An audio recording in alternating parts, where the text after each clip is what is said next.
So it's been a hot minute since I have posted on this channel. I think it's been over a year. What's happened? Moved to uni. I think that's the biggest new update. But today I am here to tier rank my 2024 reads. I think we've got about 50.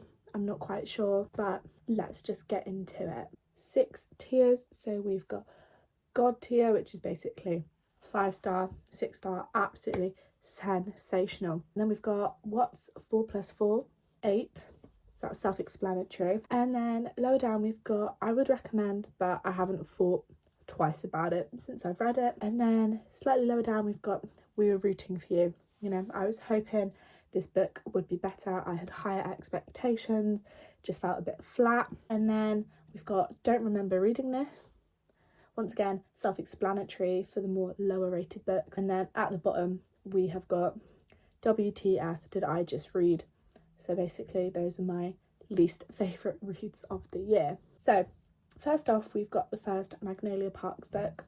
Now, I think I gave this book 5 stars. I'd say it's a steady, what's 4 plus 4? She ate, she left no crumbs. Next, we have got Tower of Dawn by Sarah J Maas. Now, Throne of Glass in general is probably like a 6-star series, but I think I'm going to put Tower of Dawn in what's 4 plus 4. You know, she ate, she was good, but she was not my favourite in the series. Next, we have Empire of Storms. God tier, I think that's the easiest decision of my life. The plot twist at the end still has me bawling my eyes out on a nighttime, guys. Light Luck. See, this book had been on my TBR for a while, and I read it, and then I remember there was all the TikTok controversy surrounding it on TikTok, and I read it, and I enjoyed it. I think I gave this book 4 stars, maybe. Yeah, I think I gave this book 4 stars. So she was good, and I would recommend, but I haven't really thought twice about her. Next, we have Queen of Shadows.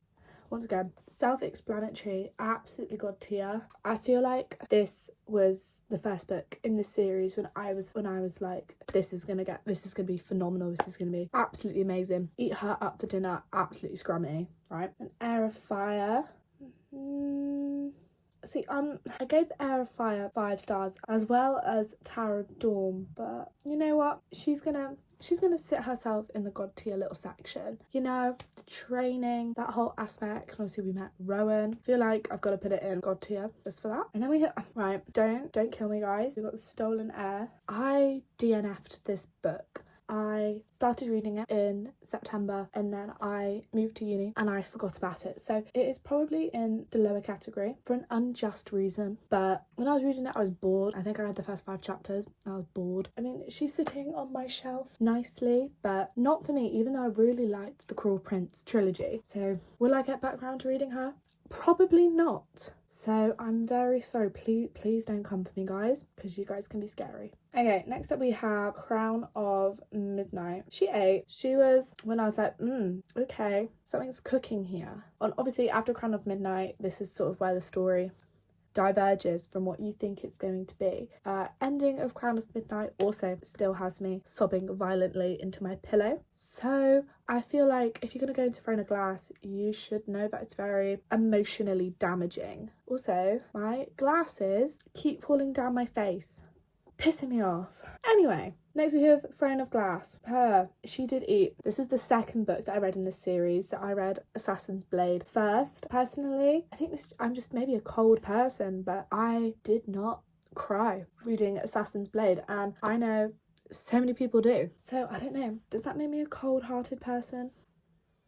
We don't know, but she was good. It took me probably a solid 2 months to read Throne of Glass. It's not because it wasn't good. I think it was solely because I just moved to uni and I was so busy, and I'm always with people at uni, but there's not much time at uni when I'm on my own to read. So that probably took, I think I finished it in November and I started it in September, which is quite sad. Anyway, she ate. Assassin's Blade, you also ate. Absolutely scrum diddly, delicious. Now we have the Grace Year.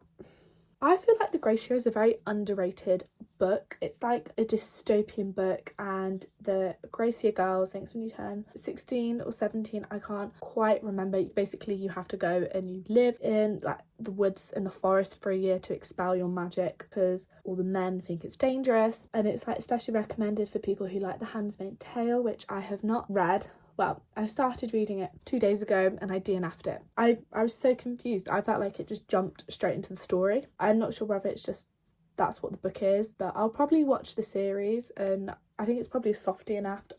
I will probably come back to The Handmaid's Tale because I feel like it's a very important book to read. But yeah, I feel like The Gracia is good. It's a very good book. It's like a 6-star, one of my favourites, and I do think about it a lot to this day. So she's gonna live her little life. Next we have The Final Gambit. Now I gave this I think 4.25, but I say we were rooting for you. Books 1 and 2 absolutely amazing, but I feel like the third one, okay, we'll take them off. Can't really see much, but we'll deal with it. I feel like books 1 and 2 were amazing, but I feel like book 3 just fell a bit flat, and I feel like it wasn't needed and my hopes were higher for it. I'm gonna have to put this back on, actually, I can't see. But yeah, she just fell flat. She thought she ate and she didn't. I mean, she did, but not to the extent I thought she'd eat. Next up, A Court of Silver Flames. I don't think that needs any explanation, personally. 6 stars. A Court of Frost and Starlight. Although ACOTAR in general is a god tier series, I feel like a lot of people also have this sentiment. I just feel like A Court of Frost and Starlight is too small to be considered god tier, but she was good. Next up we have A Court of Wings and Ruin. Once again, little to no explanation needed. Phenomenal. I cried. It was good. It was a very good way to end the original trilogy. Oh, she ate, left no crumbs. A Court of Mist and Fury. Once again, any surprises there? Once again, I don't think this needs any explanation. Just those 3 books live in my mind rent-free, absolutely rent-free. And then we've got the book that started it all, A Court of Thorns and Roses. What's 4+4? It was a good intro to the series. I think I gave it a 4 star. She did eat, but not god tier. I don't really think about the first book that much, but in general, ACOTAR is a god tier series. Okay, now I'll do this one first. We've got Powerless. She ate, she did eat.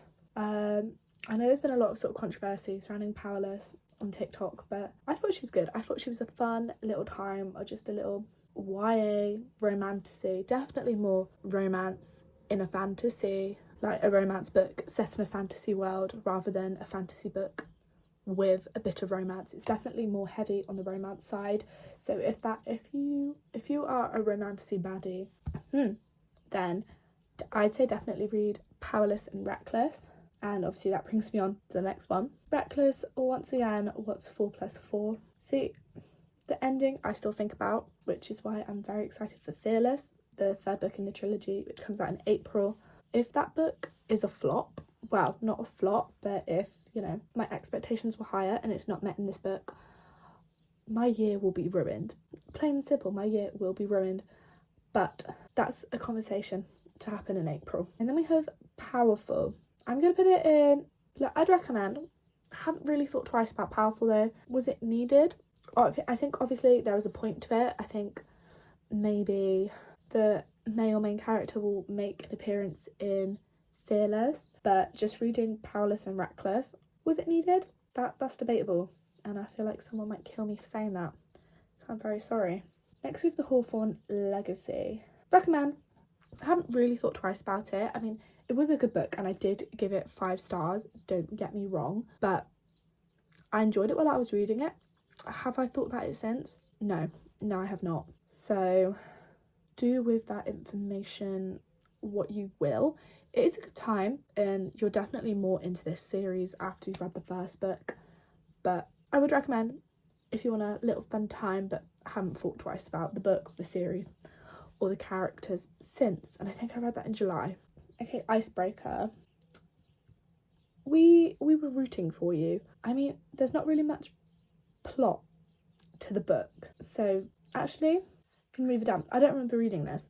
I actually don't remember the plot. I don't remember a single thing that happened in this book. I mean, if you want maybe a palate cleanser from like a really intense fantasy series, then maybe that's fine. But if you're big into your romance and, you know, all of the tropes in a romance book, Icebreaker,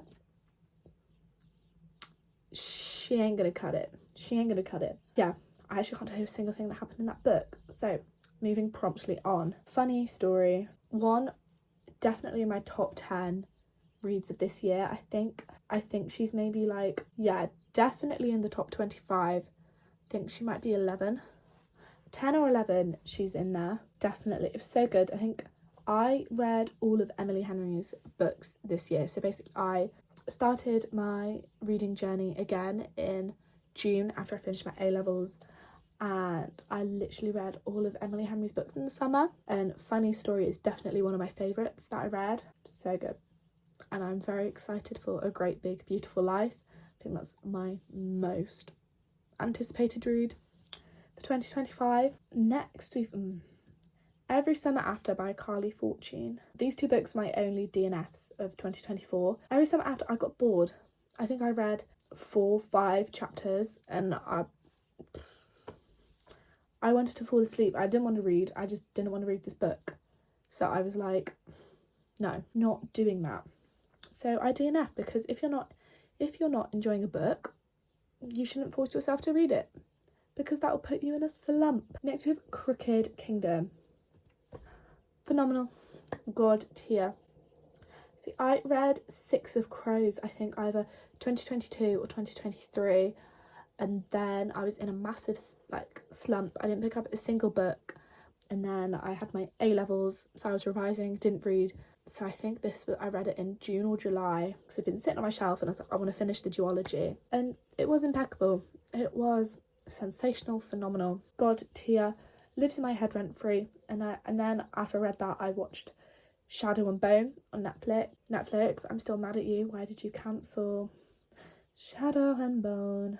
I was so upset. I think I watched like the whole 2 series in like 3 days, which is kind of unhealthy now that I think about it, but whatever. Okay, next we have The Unhoneymooners by Christina Lauren. See, in the summer I also went on a Christina Lauren binge, so I'm gonna put it in what's 4+4, because I do still think about this semi regularly, more than I do with a lot of other books. So she's gonna go in there. It is good if you want a little summer beach read. I think I literally read all of the Christina Lauren books in like one sitting on the beach on holiday. So obviously it is good. It's just cute little summer romances, which definitely are good for reading by the beach or the pool. But yeah, it's enemies to lovers supposedly, but I'd use the term enemies very loosely. It's probably more just like strong dislike to lovers, or even just dislike. But yeah, enemy I think is too strong of a word to use for this book, personally. Okay, next we have Terms and Conditions. I don't remember reading this, and also I'm going to put the fine print. I don't remember reading this.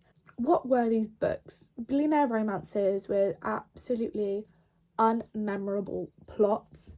I read them both like one after the other, like one day, and then I read the next one the day after, and I was sort of pushing and slogging my way through it. And after I read them, I was like, I have no inclination to read the third.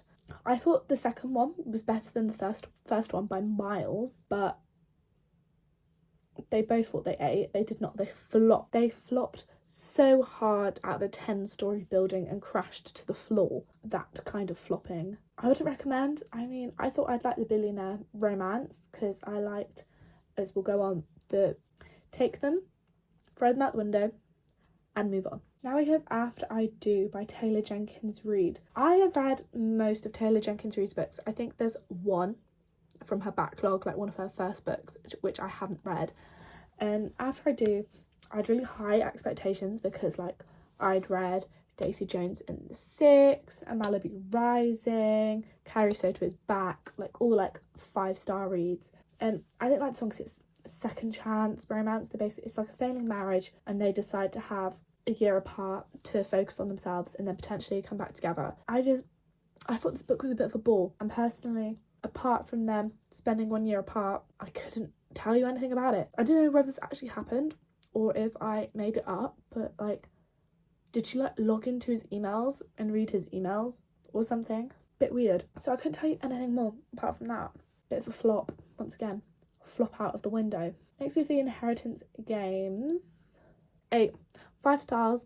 And the fact that the chapter's really short, I liked, because I just wanted to keep on flicking through, keep on reading the book. And it was sort of the love. So usually I'm not a big fan of love triangles, but this sort of one in the first book and onto the second book, it was cute. I could tolerate it. But yeah, I really liked the first book, and then I liked the second one. Third one, I had higher expectations for, and they were not met. As a whole, I would definitely still recommend the Inheritance Games trilogy. I feel like it's a very good little book series, especially if you're into your mysteries. And they're easy reads as well. Like, there's no hard brain work to use to read these books. My Killer Vacation. What was that book? I read it on the plane to Turkey. It's like sort of if a murder mystery meets romance but didn't work. This book was terrible, in my opinion. Absolute waste of like 300 pages, waste of ink and a waste of dead trees. I don't know what else to say. I hated it. It was terrible. I think I gave it 1 star. Save yourself the time. Don't read it. Happy Place. She 8. Now, I didn't like Happy Place as much as I did with other Emily Henry books. I think mainly because it was, once again, the second chance romance trope, which isn't my favourite, and I think off the bat that put me off the book. But I think I still gave it like 4.5 stars. So that's still like an incredible ranking. Okay, next we have, which obviously is very different. This is what I sort of read prior to June. So I didn't read any books. So I read Draco Malfoy and the Mortifying Ordeal of Being in Love. Now, I know this is like a fanfic, but I think it's like over 2,000 pages, which is like double the size of Kingdom of Ash. So I am going to include it in the books I read in 2024 because it was chunky. Like, I actually can't put into words how much, like, I know there is like a stereotype and judgment surrounding fanfiction, but even if you don't like Harry Potter and you don't like the ship between Draco and Hermione, I would personally recommend that you still read it and you just block out all your like notions and your biases surrounding it, and you just go into it thinking it's just going to be like a fantasy book. You will eat it and devour it. I think I read it in like 3 or 4 days, which, considering it's like 2,000 pages, that is insane. That was insane behaviour of me. Like, I was still up at like 3 a.m. reading it. Might have to do a reread at some point, but I don't know when, because I have a really big TBR. But she might have to be done. Okay, next we have Wildfire. Okay, she was cute. I read Wildfire before I read Icebreaker, partly because I read it because Wildfire is set at an American summer camp, evidently in the summer, and it was summer when I read it, and I was like, this makes more sense to read it now than Icebreaker, because Icebreaker, ice skating, it's giving winter vibes. But I liked it. I think I gave it 3.75 or 4 stars, which is still like a good ranking, and it was cute, but she was definitely cute, and definitely preferred it more than Icebreaker. And I have got Daydream on my physical TBR.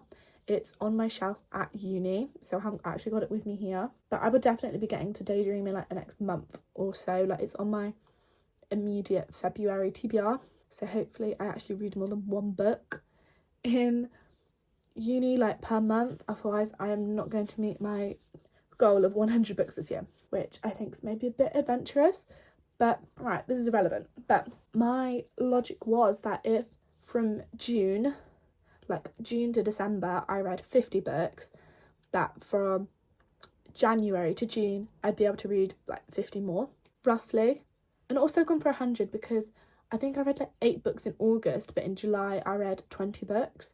So I feel like if I had a similar stamina to July as I did in August, then I feel like 100 books is quite easy to accomplish. But anyway, we got sidetracked there. King of Pride. Okay, we'll just do all of the Kings of pop them all in. So King of Pride I'd recommend, King of Wrath I'd recommend, and then King of Sloth I'm gonna say, yeah, there you go, there. So I did like this series, and I will be reading like the rest of them, but I definitely preferred King of Pride and King of Wrath more than Sloth and Greed. I also read them out of order as well, because it was just the order I had the books, like I didn't have all of them. Sloth and Greed definitely felt more flat to me compared to Pride and Wrath, but I would recommend like all of them. But to be honest, I feel like I should probably move these two into here. Shall I? Yeah, I can't actually remember the plots, the character names, the tropes in Greed and Sloth, but I would recommend them because I definitely had like a fun time reading them. I think my rankings were between like 3.5 and 4.25 for the whole series that is out at the moment, but I actually can't tell you what happened in Greed and Sloth. So maybe that says more about me than it says about the books. Oh my god, we've hardly got any left now. Reappearance of Rachel Price. Don't get me wrong, I love Holly Jackson, and I will eat and devour every single book that she writes in one sitting. And the Reappearance of Rachel Price was definitely in my top 25 reads of 2020. No, my top 24. God, I'm on the wrong year. The top 24 in 24. I think it was like, I maybe put it 15th or something. But it was good. But when I compare it to these books in God tier, did it give me the same feelings? No. But it was definitely... She definitely ate. Hence why she's in this category. But maybe if I do a reread, she might get bumped up to God tier, because the turns, my brain couldn't compute. So we're going to keep her there for now, but she may shift into God tier when I read some more thrillers. She might go up in the world. Various Storms and Saints, once again another Dramini. There you go. What's 4+4? I've just done a little Google and I tried to find the pages of Various Storms and Saints, but I cannot find it. But I know it was long. I want to say 700, 800 pages off the top of my head. But once again, if you put your bias of what you think, you know, and your stereotype of fan fiction, whatever, aside, she was good. She ate. She cooked. She did cook, and she left no crumbs. Once again, we have another fan fiction. I was really in my fan fiction era prior to June. Anyway, so we've got Hogwarts: A History, Hermione's version. Once again, she did eat. So this one is as if like Hermione was abandoned sort of as a child because she was witched, and she was adopted by Remus and Sirius, and she was brought up knowing about magic, and she was brought up as a Black. She's Hermione Black, but it was cute, had all the feelings. Once again, I actually might do a reread of that as well. But speaking about like biases and stereotypes, I've seen Manacled circling around on Book Talk a lot, so I feel like we are breaking down those stereotypes, because if you told me like 2 years ago Manacled will be on a lot of people's TBRs, I wouldn't have believed you. I would have been like, what you on about? Like, why is a fan fiction on people's TBRs? But I read Manacled 2023, I want to say, and I do think about that a lot. Like, it is definitely a God tier. Like, a day does not go by when I do not think about like the last chapter of Manacled, 100%. But if you are going to read Manacled, it is dark. It is very dark, but phenomenal. Your brain chemistry will be changed. You will never be the same person again. Okay, next we have Book Lovers. Once again, plain and simple, absolute God tier. I ate up. And speaking about Emily Henry, we will put God tier. They were both, I think, in the top, my top reads. I think they were Book Lovers, Beach Read and Fanny's Story were definitely my top romances of the year, 100%. I will probably be doing a reread of them in the summer as well. If you haven't read Emily Henry's books, what are you doing? Get on that. You are missing out. But okay, finally, we're on the last two, guys. Carrie Soto is back. She ate. See, I was kind of scared to read this book because it's about tennis, and I have not played a game of tennis in my life. I was the type of girl in PE, I used to stand and I used to do nothing, and everyone used to hate me for it because they used to throw me the ball, and I'd be like, why are you throwing me the ball? I do not care. I just didn't. I thought I had better things to do. But you don't need to have a knowledge of tennis to read this book. It was so good. It's about this retired tennis player coming out of retirement because someone has taken her world record, or they're about to. Can't quite remember. But it's about growth, and especially the main character is more I'm gonna use this term loosely, more of an older woman that we see in books. You know, usually in books, female characters are in their late teens or like mid to like early to mid 20s. It had all the feels as well, and it's definitely more of a literary fiction. Is that how you say it? Or have I just totally butchered it? And finally, this was my first read of this year actually. I've got Malibu Rising. There we go. Malibu Rising, I was kind of scared going into it because last Taylor Jenkins Reid book I read was Daisy Jones and the Six, which absolutely phenomenal. It is permanently like engraved onto my brain. So I was kind of scared to read Malibu Rising because I had such high standards, but they were met. It was good. I still think about Nina, is that the main character's name? But I still think about the characters in this book and the family dynamics and the family relationship quite a lot. But Malibu Rising, I still think about it. I still think about the characters, the family dynamics, the family relationships quite a lot. And I think, once again, I would definitely be doing a reread of it in the summer. But that is it. So that is, I think that's the 50 books, bang on 50, the 50 books I read in 2024, tier ranked. This is my first like book video as well. Like my other videos were a video diary, South Korea travel vlog, and then Jamboree reunions. They're very vloggy based, and I think I will do more vlogs, like even if no one watches it, just to like look back on it in like 10 years time and be like, oh, this is what I was doing at uni. But thank you guys for watching. I hope you enjoyed. Might do more book videos. You will have to wait and see. But anyway, thanks for watching, guys. Bye bye.